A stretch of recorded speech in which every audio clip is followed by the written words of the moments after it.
Wonderful. So welcome to the fourth meeting, I think this is, yeah. fourth meeting of the Acton Commercial Marijuana Committee. Richard is stuck in Augusta, so he won't be here tonight. Carol Komazabumwe, I haven't heard from in ages. Carol Long, yes. Yeah. Have you heard from her or anything? No, So I think this is everybody. We can talk about what we did this week. We can talk about the governor's veto. veto, right. So that leaves us with the initiative as it was written, unless they put another moratorium in place, which I suspect they might do. Right, it's either that or they try to get more votes or do something to appease the governor but I don't know. He seems like a pretty difficult man to appease. I think one of his big issues is the fact that they have it being handled by the agriculture as opposed Yeah. to liquor control. He wants it under the alcohol people. And I suspect, if you look at Washington State and Colorado, those are both under liquor control as well. Yeah, I haven't figured out what the logic was to do it under agriculture. I don't know why they decided to do that, and that would be interesting to hear their logic on that. Logic and politician. Right, well, that's what I mean, is to hear why did it make sense to do that? Because it would have been so much easier, also based on the two different memos from the feds, the Clio memo and then the other one, keeping the feds out of the business. That would have been one more reason to not have the feds mess with us. But I think that we won't have to worry about that, because from our conversations this week with the one Prosser, where they were talking about Oregon and how it's just the Wild West there. I think the feds are going to hit there or in California before they go after anybody else. Well, just because they're, I don't disagree. California's that's where they'd want to make their statement, I think. I don't disagree with you. Anything anybody wants to cover tonight other than what we did this week or what we may be doing next week? Did James, anything for you or Carol or Jen? Nothing that I can think of at the moment. So, I'd like to just maybe mention what Sanford's done. I did PDF everybody their one emergency thing regarding fencing and stuff like that, and then also their ordinance about the prohibition. It's pretty straightforward, easy to understand. If Acton decides to go that route, it would be a good model for because it has in it all the language you need to back out of it if you need to. It doesn't, shut the door completely. It just means that it's prohibited for now, which I would think that Sanford's going to eventually jump on it in some way, shape, or form. They've already got zones for grows, and they just need to figure that out. But because the state, as they put it in that memo, or that in their ordinance of prohibition, was the state is a moving target, and until the state comes up with what they're going to do, this town of Sanford's just said, we're stopping. We're not doing anything more until the state says this is the way it's going to be. That's their whole premise. But they have initiated. They do have zones. If you know where the off-track betting place was, Pat's Pizza, next to Renaissance. That's zoned for commercial grows. And so the man that owns it, Tony, he's got an Italian last name, I can't pronounce it. He's one of my wife's clients, has already been approached by two people to rent it. But when Sanford put the prohibition in, everything was put on hold. But they do have areas, and then there's an area down at the airport, near the airport, and then in the mills. But they're not doing anything with them. It's just, but they're ready to go in case they decide. So I think Sanford will jump on the indoor grows. Retail, who knows? That's, I don't know. So that's what I have about the Sanford situation. So, Questions, comments? So, Mike and I had, we're not open to the public, sorry. We may choose to do that at some point, but we're not open to the public at this point. So we had a conversation with Prosser Washington on Monday. was that just you and me? It was just you and me. Okay. Were you on the phone, Carol? Monday. Did we have electricity on Monday? No, you did not. No, it's actually. Actually, it was just the two of us, actually. That's right. Okay. And that was where I had the trouble with the phone, that's right. Okay, so let me just go over what we heard. So Prosser Washington is in what they call Washington's wine country. They're part of Benton County. The city itself is 4 square miles, so not similar to us. They do have one retail location, but what we confirmed in talking with them, they referred us to basically Benton County for more about the grows and that sort of thing. But basically, when they first approved it in the state, they were one of the first to have a retail location. One of the first 4. Yep. And it's owned basically by a chiropractor who's been in the town for a long time. They attribute that to the success of the operation because he basically is well-known to folks in the town. He's only employed people from the town. He's involved, he does all sorts of, They're doing about $1.25 million a year in sales and employing about 14 to 15 people. Their biggest problem in Washington, the 2 big problems actually. One is the 25% sales tax in Washington state, that's going to the state. They share back just about 1% back to the town. There's a local sales tax on everything from cars to paper to marijuana of 1.9% that they get to keep. in addition to their regular sales tax, right? No. In addition to the state sales tax. Right, the 1.9% stays local. Right. And there's a 0.3% criminal justice sales tax that's put on everything statewide that comes back to the town. So they're basically getting 2.1%. The math was a bit fuzzy. Yeah, When I did the math on the $1.25 million in retail, Yeah. which checked out with the website that I shared with you guys, where you can look up, what's the retail sales of each location in every county and everything. That comes to about $40,000.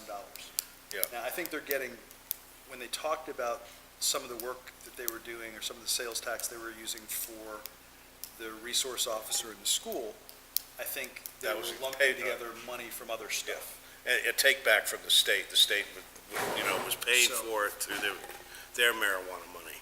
Right. So, basically, they've seen no significant issues with crime.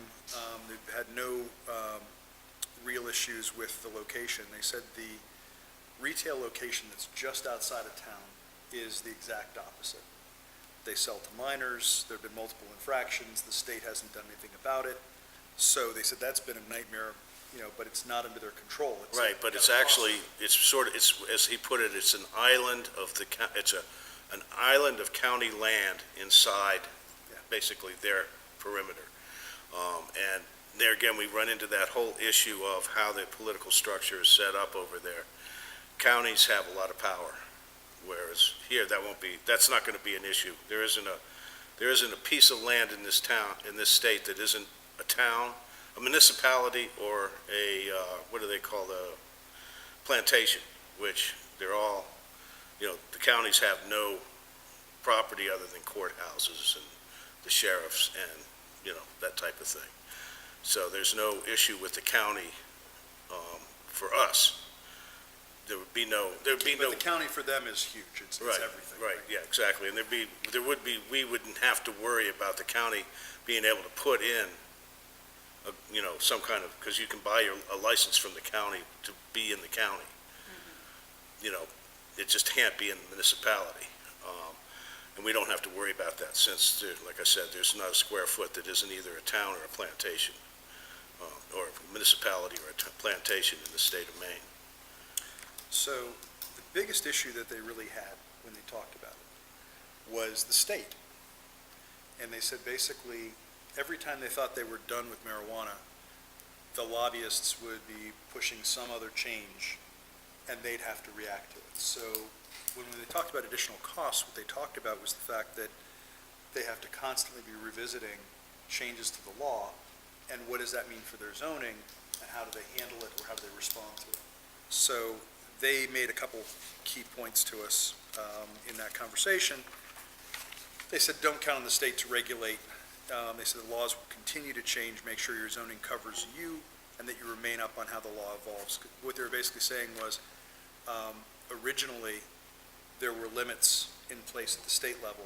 Those have, been gradually reduced and eliminated.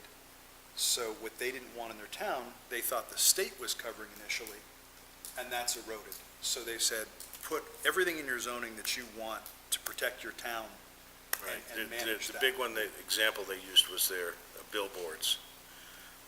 Originally, you were only allowed 6 square foot for a sign, and that was statewide. And then all of a sudden, billboards started popping up because the state decided, oh, billboards are okay. They increased it. It went from 6 square feet to 60 Square feet, right, exactly. The only limitation was you couldn't have a picture of marijuana leaf or cartoon characters, and these guys outside of town, what do they have on there? Cartoon characters. And marijuana leaves, right? yeah. And the state's doing nothing about it. So in essence, and this comes down, I think this is going to be a problem for us as well, enforcement, the closer you are to Augusta, the closer you are to enforcement. We're about as far from it as Prescott, I suspect. We'll Maybe see very further. little. Yeah. So the second thing they brought up was, don't expect it to be a gold mine. Unless you can do your own sales tax, you're not going to see a lot of money. They said, keep a clear line of communication open with the residents so that they understand what you're doing and why. Establish a strong objective criteria for approving and rejecting applicants so you can avoid lawsuits. And they said, our experience was having somebody in the town as the owner, they feel made all the difference. They talked about other towns that have had problems with outside money. They said, if you can establish it such that the primary or principal owner is a resident of the town, you should do that. Expect any operators, to constantly push the boundaries, so keep a tight rein on them, keep up on your inspections, don't let them cross the line. And they said, this was an interesting one, and it was recently confirmed in 2 other conversations I had this week. They said, keep an eye out for community grows. So, what the hell is a community grow? Yeah, that's, Basically, we have the law that you can grow your own. And community grows become kind of unregulated grows where you don't want to grow it in your house, so you join a club, or you can't grow and a it in your farmer, house. Yeah, or you and a can't. farmer decides to do it for you. So suddenly he's got 60 clients and he's the one growing for them. There's a state limit right now, only 12 plants per parcel unless you're a commercial grow. Well, that state law is being eroded over and over again in Colorado, and it's becoming a problem, or Washington, it's becoming a problem. Yeah, because Colorado doesn't allow any outdoor commercial grows. That's not true, by the Oh, way. I thought that's what we heard. It was something I heard this week, but I found out that it is not true. It It's is, just so they that are allowing outdoor grows They too. do outlaw outdoor Okay. grows. In fact, one of the counties we'll talk to, will address that with us. Okay. So the next step for them, their city planner is going to send us his zoning, and then they're going to refer us to the folks in Benton County. But what he said was, interestingly enough, Benton County, which they're in the midst of, has just gone from allowing commercial operations to banning everything.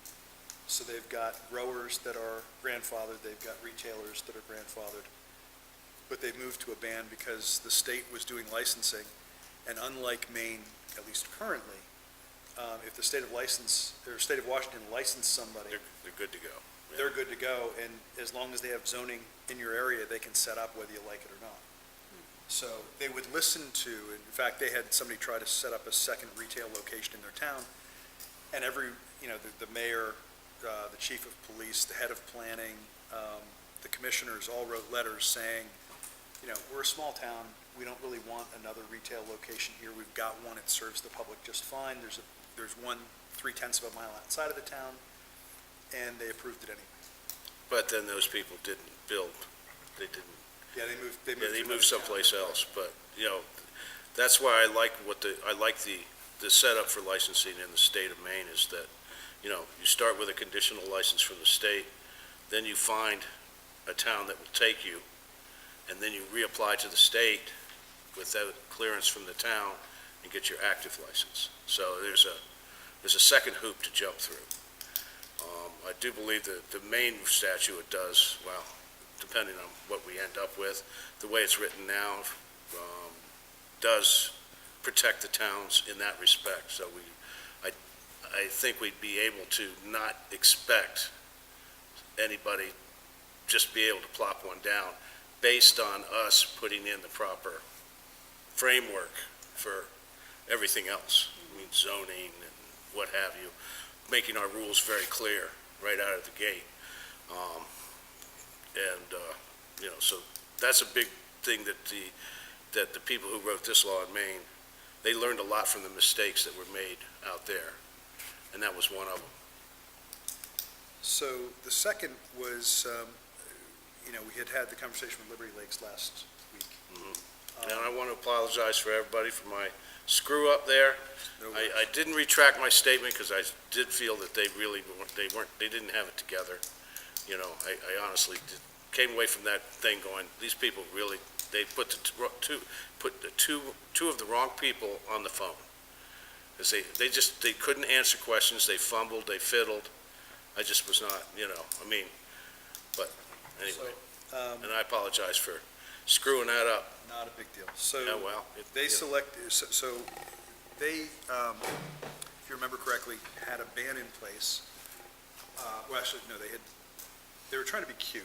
Right. They didn't want any retail in their town, so they tried to zone it in such a way that there'd be no place for it. And somebody found the one parcel where they could set it up, and they signed up for it, and they're in. They haven't built yet, it's for a social club, they haven't opened yet, but they've now put a ban in place. But in talking with them, I asked, what about around you, Spokane County? And they said that there's grows and all kinds of stuff. So I reached out to the county commissioners for Spokane County, and got an email back from Al French, who's the chairman of the Spokane County Commissioners. And he shared a couple things. He said, basically, 52% of the people in the county had voted for it. We voted 56% for it, 44 against. So they worked to meet kind of the will of the voters, and they've set up their regulations, which I sent a copy of those to you guys. The one thing that has surprised them is that their complaints for odor, air quality complaints, have gone up more than 400%. So he had suggested that we talk to the Spokane County Director of Air Quality and their planning person. So we've got that call set up, not for this coming Friday, Veterans Day, but the Friday after the 17th. 17th. And in an email from the head of their air quality, she's basically set out the new rules that are out for public comment currently. So they've got that out there. His view, he is the one who said that Colorado didn't allow outdoor grows, but I've Right, since that's found where I out- read it, yeah. yeah, right, yeah. I've since found out that, no, they Oh, do allow them. Okay, glad you straightened that out. But for some reason, it seems like the vast majority of what you'd run across would be indoor grows in Colorado. Well, There are yeah, I outdoor mean, if you're grows, gonna but- crack out product, that's the way to go, there's no doubt about it. So, Because, if you do an outdoor grow, you got one shot, that's so it. the third one we had this week was, I'd reached out to Prowers County, Colorado. reached out to two counties in Colorado, one that approved marijuana, one that didn't. I shared with you guys the ordinance for Prowers County. And this was the one that was limiting kind of the number of plants and all that sort of thing. So they had a ban on commercial, but they were spelling out in their land use limits on the number of plants. And this guy called me up, I was getting my car serviced, and he basically said, listen, we got the ban in place. He said, I asked him, why are you doing these limits? And he said, well, it's because the state is loosening up the requirements. We're getting, air quality complaints from neighbors. He said in his view, it's had an impact on real estate value. I can't believe that personally, but, again, if you don't want to live next to it and you smell Well, it. I guess it also depends on, where you are, as a add into this is one of the reasons I forwarded that emergency ordinance from Sanford about fencing. And I do believe it's because of the fence that was put up on Main Street in Springvale.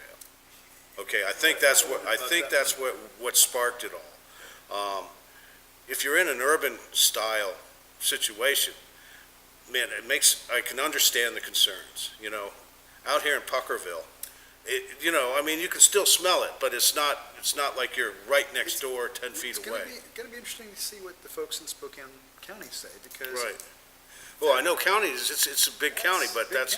the county also envelops there's a lot of people living in that. That's the second biggest metropolitan area in the state of Washington. So there's a lot of folks living there. So, but this one also had the odor issues that they were talking about. And then he's also another one who talked about the community grow push. So that was interesting. If I'm not mistaken, and I'll have to go back and check, the current statute for Maine, as it's written, has something regarding that. Right. Has something regarding that it can't happen. And then it also, I'm wondering, as the Maine state statute, as it's written now, I don't think a town is able to do much with regards to the numbers of plants for personal use. I think it's a town shall, if I remember, and I'll have to reread it, a town shall not limit, there's those kind of words that are in the lead into that particular paragraph, and I'll have to double check that. Is that in the legislation that was vetoed or in the citizens initiative? The one that's been, the amended. So, okay, the one that was Yeah, that's vetoed. one I have to reread. I'm not worried about the original one. We're not going back to that. I don't think the legislature will go back to that one, See. I mean, They- they well, don't it move could fast. happen. It'll revert if they don't do something by the time the moratorium's up. But, I'm still going to base my best guess on what they did all the work with the new amended bill. But yeah, I'd like to check on that because I think there is language in there to protect the personal use side of the pot. Now, as far as what Sanford did, they didn't limit the plants. They didn't limit anything. At this point, all they did was a fencing thing, which, and they put in a rule that the grow can't be closer than 25 feet to the road, which, well, you might as well put it in your closet, your bedroom or something, because that's, Well, but what Colorado does is they allow it, if it's indoors, as long as you've got carbon filters, right. Oh, yeah. grow to your heart's content. I mean, Yeah, air cleaning system of some kind, right, yeah. So, Well, that's what the big grow at the mills has on there. They have great big filters on that sucker. I would think. So we've got four things coming up. So I mentioned the Spokane County call on the 17th. I'm trying to set up a call with Cowlitz County, Colorado. Nick Little is the deputy director of building and planning. He's the one who wrote their zoning, so we'll have a conversation with him. Trying to get a hold of Los Animas County, Colorado, which Ron Cook suggested we get a hold of. They're on the New Mexico border. And he's saying that, they've got commercial operations in place and having some interesting issues with it. So let's hear what they have to say. And then, as we talked last week, I think we're to the point where we want to start talking to, at least one reputable grower, indoor, outdoor, manufacturer, retailer, tester. So I've reached out to, I reached out to the head of enforcement in Colorado and asked him for recommendation. He suggests that I reach out to Christy Kelly, who's with the Marijuana Industry Group, which is a industry trade group in Colorado. So I've reached out to her today, haven't heard back from her yet, but we'll see what she says, and then we'll try and set up those calls. On that note, Jason Trowbridge, I did mention to him, and I didn't put it in my email, that I was sure that the committee, at least some members, would really like to, maybe check out one of the bigger medicinal grows, and he'd see what he could do about making that happen. He didn't make any promises, because his is a small grow. He's not, he's going after retail, but he wants to keep the medicinal side, but he doesn't have the big grow that's like the one at the mills in Sanford. And if he could work that into our equation, I think we should take him up on it to see what somebody's already doing in the state in the way of a bigger grow. He mentioned somebody that had 75 patients, and that's a pretty good sized grow. I mean, when would I be right, Jim? Yeah, I'm not sure how that would work out. I'm guessing it's a warehouse with a collection yeah, of growers right. in it, with the limits that are in place for medical. But there are a few warehouse style, larger scale, Oh, closer yeah, to I know. Portland I know of area. one. Yeah. There's one in Sanford right now. Yep. Right. At So least one. You had mentioned earlier that Oregon had gone off the rails, and I think it's probably worth kind of explaining what they did. So when Oregon approved commercial marijuana, what they basically did was they made marijuana legal completely. They did away with, and I'm doing this in air quotes, did away with medical marijuana, but basically the medical marijuana growers became retailers. And there's no legislation, there's no limits, there's nothing anymore in Oregon. So it's just, they It's said, a let the free market it's sort it just a out. straight sales tax too, from what I understand. Which you gotta question what the feds would do, since that's violation of the Cole memo and everything Oh, else. yeah, but yeah. That's what I say. They painted a target on their back. I think they did. Yeah. I have reached out to the licensed I-502 grower, and I'm just, going back and forth with emails right now, but I will be setting up a day for a conference call. Good. So I'll probably have to reach out with you to possibly work in on the call line. That'd be great. Mondays or Fridays at this point are gonna work best, because the next couple of weeks I'm tied up pretty I bad. kind of just briefly fired off, the questions we've been asking town representatives and things like that, so he has an idea of what our concerns have been and all that. So he's, personally worked with towns having to deal with all the regulations he's jumped through to set up his approvals and stuff like that with the state. So, he's fully able to help us, kind of see how some of the growers have worked with the towns already to try and get their operations running and everything, so. So, one of the things I'm really interested in talking with these guys about is, how do they decide where they want to put themselves, right? So, how does a retailer decide, right? So, Edgewater, Colorado is an easy, right? I want to be in Edgewater because it's 4 miles from downtown Denver, right? Pretty simple decision. Prosser's real easy, right next to the highway, Interstate 82. Yeah. What does a grower look for? What does, indoor grower look for versus an outdoor? Cheap space, I would think, and adequate water supply. Well, yeah, right. Cheap space, short transport. Short transport to where? To actual sales. So if you're gonna be the grower, you're gonna wanna stay local to your source, so you're not, having to make weekly trips of 3-4 hour drives. It's something that you're able to keep the shops a little bit more supplied. They will reach out if they need to, but I believe that the first thing they're gonna look for is a town that's willing to work with them. So, it'll limit their choices, and then from that point, they'll look at, the finer things of flow of traffic, things like that, but, you know, if you're gonna be a retail shop, you need the supply of the product, so that's gonna be a big thing of wherever the growers are. To add to that, before we got set up as a committee, and before I really got involved with all this stuff, at the town level, there was I do believe a woman, and that made an appeal to, stood before the selectmen and had a whole plan for putting in a commercial grow. If I'm not mistaken, they were gonna build the buildings, do all that stuff, security, everything, they had a real plan. And they even had the land picked out, if I'm not mistaken. Right.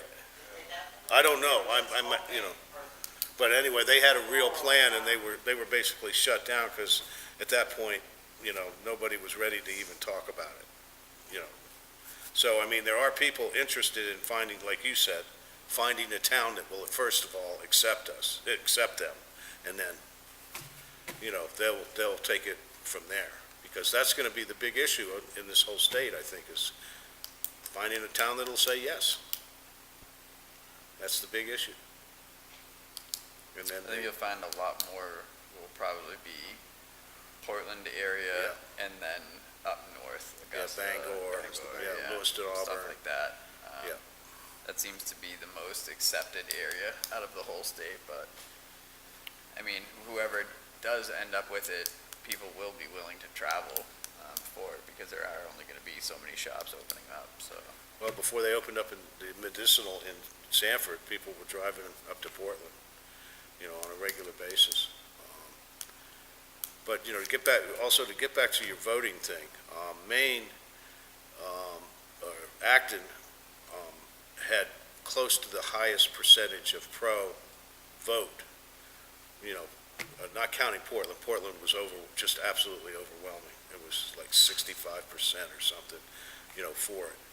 It's interesting, because when you look at Colorado and you look at Washington, the big pro votes were in the 80 and 85%. I mean, we were 56-44. I don't think that's big. It's big when you consider how votes go. I mean, when you consider that in some towns it was 5, Again, I think- and when you consider how the governor's race went, we've had, we've we've had the conversation before. I think, there are a fair number of people who voted so that their kids and their nephews and nieces wouldn't get a criminal record if they're caught with it. I don't know that everybody necessarily thought through, do I want this commercial operation next to me? Yeah, well, So I do think understand that, I do think you might see a different outcome with that, with a vote. Oh, I have no clue how it's gonna turn out. I just, we give you our information and we see how it goes. Put it this way, we will find out. Yeah, it'll find out, and because he didn't veto it, he did veto it, the moratorium maybe makes more sense at this point, because we just don't know what we're doing, So, James, let me ask you, one of the, and I forget which conversation it was we had or what document we were looking at, but there was conversation or some mention either in Washington or Colorado about handling of waste. So, on the one hand, solid waste, the trimmings, root balls, all that stuff. So are there laws or regulations in place with medical?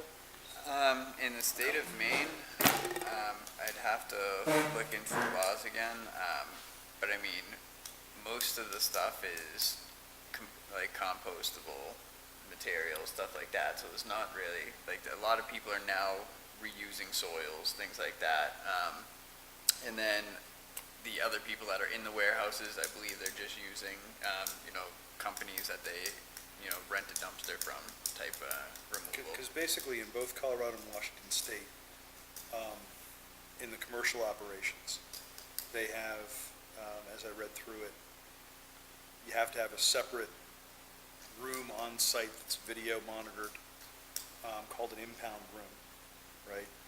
Where if you're shipping product to a retailer or to a manufacturer, it's got to sit in that room for 48 hours, and they have the right to come and inspect it, and they can come see the tapes, right? And then for the trimmings and the stuff that you're getting rid of, it has to sit in there for 72 hours, and then it's got to be ground down with 50% non-marijuana to make it Yeah, unusable. compostable. And then it can either be used as compost or it can be sent to a solid waste facility. Yeah. But there was another question about wastewater. And I have to go back through my notes and find it, but it basically outlawed the use of septic systems for wastewater from an indoor grow.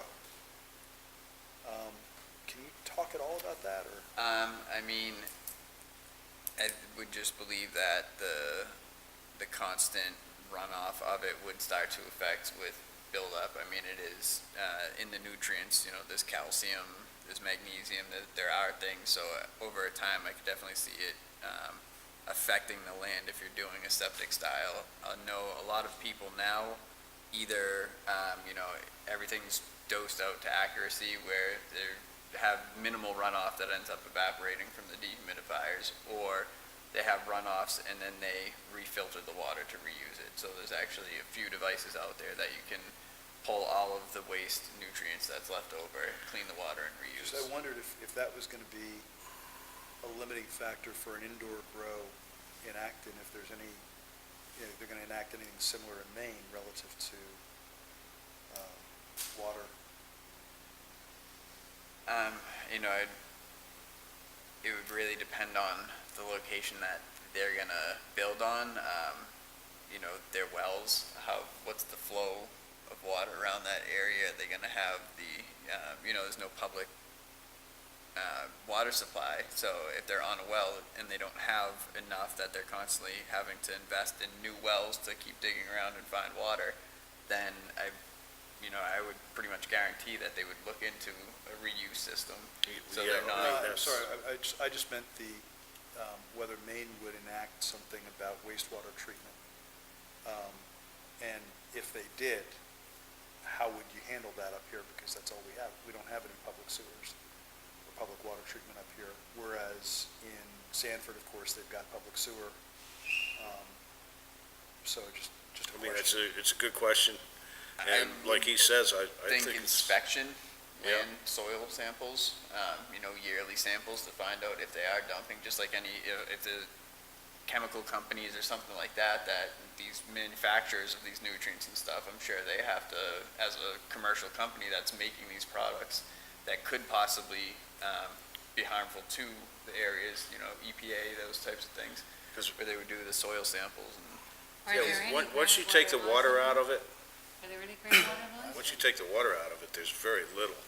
So they could have an acceptable storage barrel on site that would probably handle thousands and thousands of waterings, because the amount of nutrients that marijuana needs is actually very small. I mean, it's not like you dump huge amounts of stuff on it. I mean, it's like you were saying, it's very meticulous about, a lot of people are starting to, run proper business models where, wastewater, wasted nutrients So, is Mike, that's the wasted money. difference, right? A lot of people are starting, right? And, we got to watch for the. well, yeah, I mean, bad that's actors, the kind of stuff we can incorporate into the rules, is that there has to be an acceptable situation for the waste. And then we get back to the whole fairness thing, I mean, I know we're trying to keep it, no, I mean, the apple orchards, that just runs right down into all the fertilizers that they put on these nice green lawns on the lakes. It just runs right in, and that is supposed to be regulated. They're not supposed to do it, but they do it anyway. So, we're not enforcing that, okay? Our code people aren't enforcing that.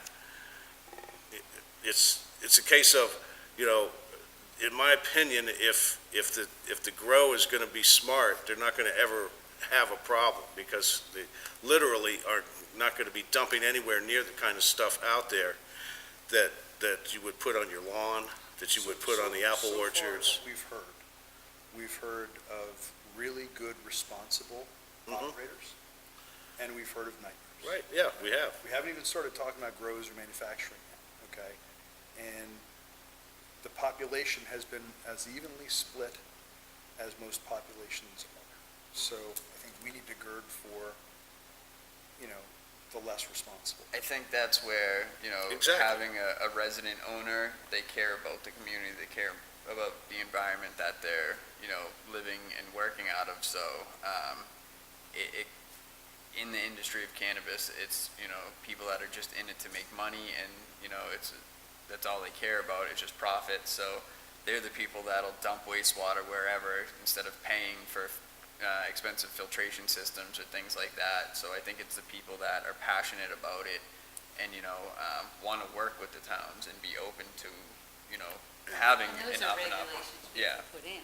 That's what I'm saying. And that's why you write in the But there may rules. be some Yeah. groundwater laws already with businesses. Well, yeah, that's what I New mean. Hampshire, there are. There With- certainly with are commercial, regulations. yeah, with Yeah, there are just New being a commercial business, there must be some guidelines in place with anything that has, hundreds or thousands of gallons of water being used. That, like, what if the tanks split and it spills on through the floors? Well, they got to get the water out somewhere. So are they going to start pumping it down the drain? Out the doors, things like that. That could be a possibility, but. Most of the stuff, isn't really harmful. It is, Right. It growing isn't- for a plant that is to be consumed, so I don't think we have to worry about too many toxins and things like that that could really do any damage. I just think over a prolonged period with anything, high levels of magnesium, calcium built up in the ground, just things that wouldn't be there if the business wasn't there, then there should be fines in place, if the soil samples are showing that they're just blatantly dumping things off or any issues like that that's environmentally impacting it, so.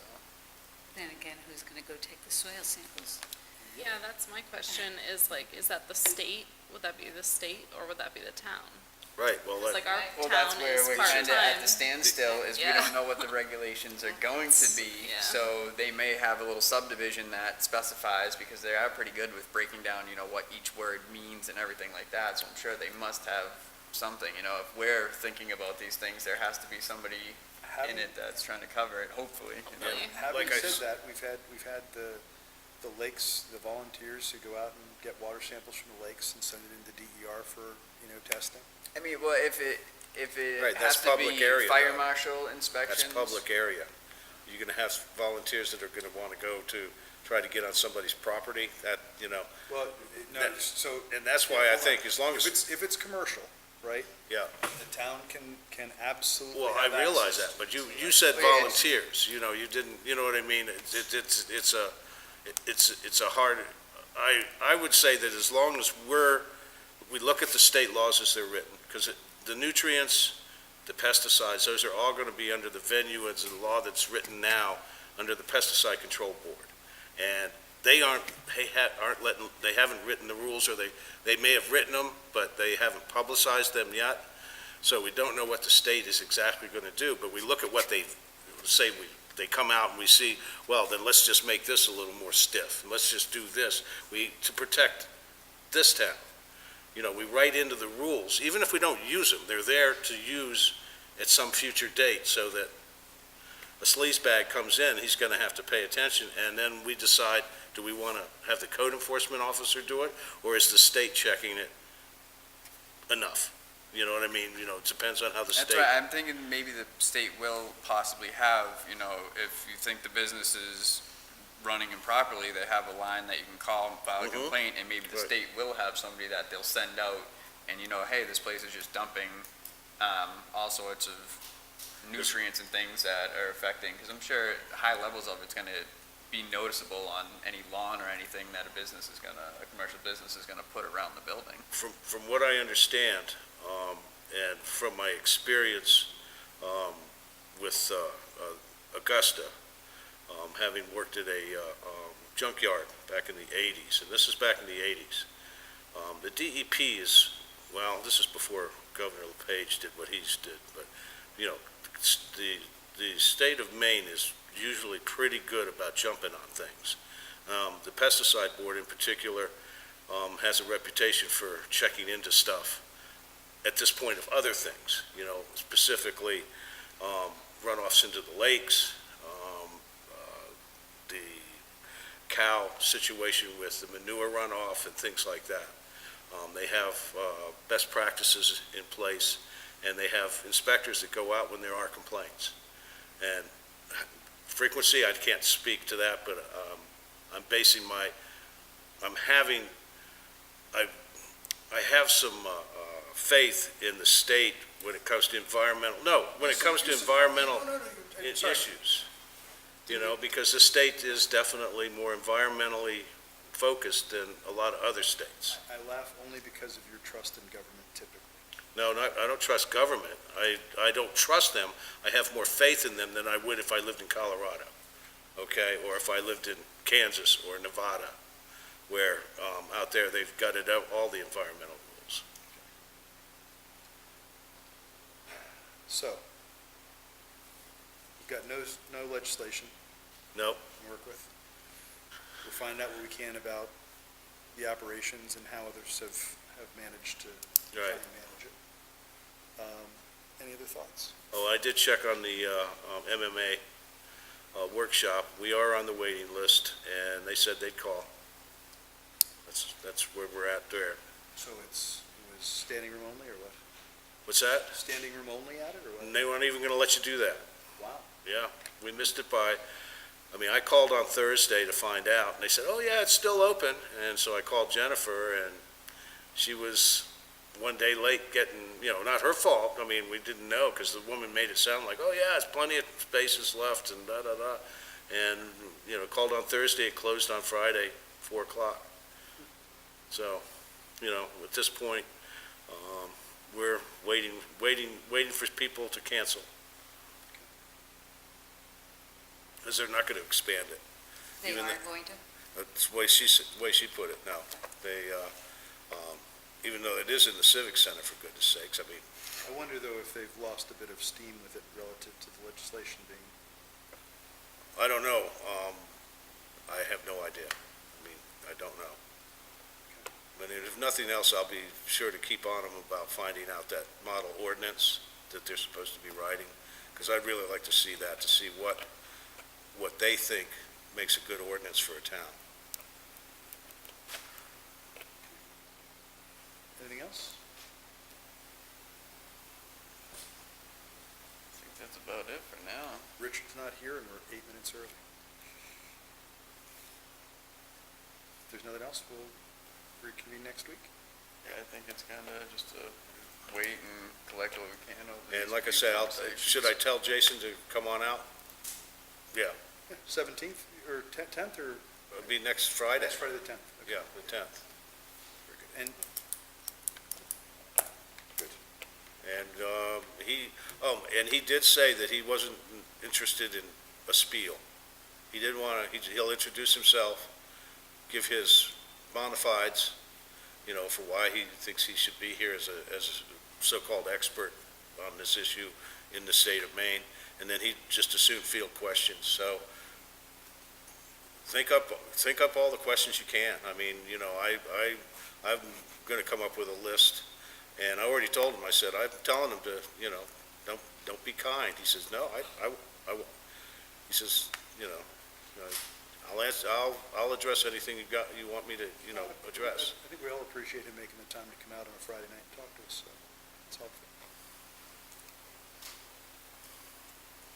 Well, actually, I think tonight he's at another town doing something, or he's involved with, whatever the marijuana association in Maine is. He's doing something with them. And the other reason he didn't want to come tonight, specifically besides the prior commitment that, he might have been able to make it here, but he wasn't sure, was he wanted to wait until the governor either vetoed or didn't veto, which might color a lot of what, he was going to say, you know what I mean, or how questions we would have. Because the veto definitely puts us back at square one again. I mean, it's like Sanford said, it's like hitting a moving target here. We can't do anything till the state gets their act together. But I think we would be deluding ourselves if we think that once the legislation is approved and passed, that we're done. Oh, no. We're just getting busy then, but I mean, as far as knowing what we can start on, once we have their rules, we look at them and say, okay, do we would like this one, or do we not like this one? And as many people have said, I think zoning is the first thing we probably should try to iron out. At least have a zone that would be sort of in place. The number of licenses we might okay. And as far as retail, I'd push for one. I don't think there's any need for more. You know, if we're gonna do a retail, one's plenty for this town. I think it would be, based on the fact that a lot of towns around us have decided to ban it, it would be a busy store. Which, one way or the other, it depends on how you look at it, you know, whether that's good or bad, I don't know. Okay. As long as they're not on motorcycles, I'm all for it. I'm so tired of motorcycles. As if you could stop it. What's that? As if you could stop it. I know. All right, we're done. Thanks, guys. Yeah. Thank you. you.